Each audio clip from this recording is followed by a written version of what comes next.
Bakkaldan aldığım somun içine peynir koyup sandviç yaptım, balkona oturup hanımın getirdiği çay ve su beraberinde afiyetle yedim cümlesinde, ki basit bir cümledir, teknik, ilmi falan değil. Kökenleri itibariyle ve sırasıyla bakkal Arapça, somun Rumca, peynir Farsça, sandviç İngilizce, balkon Fransızca, hanım Moğolca, çay Çince, su Çince, afiyet Arapça beraber Farsçadır. Yedim Türkçe. Yer misin? Bakkaldan aldığım somun içine peynir koyup sandviç yaptım, balkona oturup hanımın getirdiği çay ve su beraberinde afiyetle yedim cümlesinde, ki basit bir cümledir, teknik, ilmi falan değil.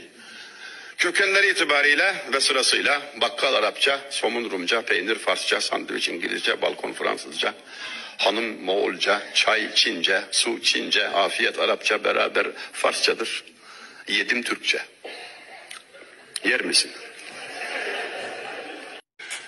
Bakkaldan aldığım somun içine peynir koyup sandviç yaptım, balkona oturup hanımın getirdiği çay ve su beraberinde afiyetle yedim cümlesinde, ki basit bir cümledir, teknik, ilmi falan değil. Kökenleri itibariyle ve sırasıyla bakkal Arapça, somun Rumca, peynir Farsça, sandviç İngilizce, balkon Fransızca, hanım Moğolca, çay Çince, su Çince, afiyet Arapça beraber Farsçadır. Yedim Türkçe. Yer misin? Bakkaldan aldığım somun içine peynir koyup sandviç yaptım, balkona oturup hanımın getirdiği çay ve su beraberinde afiyetle yedim cümlesinde, ki basit bir cümledir, teknik, ilmi falan değil.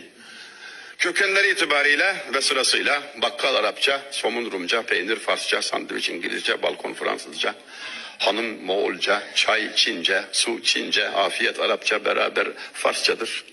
Yedim Türkçe. Yer misin? Bakkaldan aldığım somun içine peynir koyup sandviç yaptım, balkona oturup hanımın getirdiği çay ve su beraberinde afiyetle yedim cümlesinde, ki basit bir cümledir, teknik, ilmi falan değil. Kökenleri itibariyle ve sırasıyla bakkal Arapça, somun Rumca, peynir Farsça, sandviç İngilizce, balkon Fransızca, hanım Moğolca, çay Çince, su Çince, afiyet Arapça beraber Farsçadır. Bakkaldan aldığım somun içine peynir koyup sandviç yaptım, balkona oturup hanımın getirdiği çay ve su beraberinde afiyetle yedim cümlesinde, ki basit bir cümledir, teknik, ilmi falan değil. Kökenleri itibariyle ve sırasıyla bakkal Arapça, somun Rumca, peynir Farsça, sandviç İngilizce, balkon Fransızca, hanım Moğolca, çay Çince, su Çince, afiyet Arapça beraber Farsçadır. Yedim Türkçe.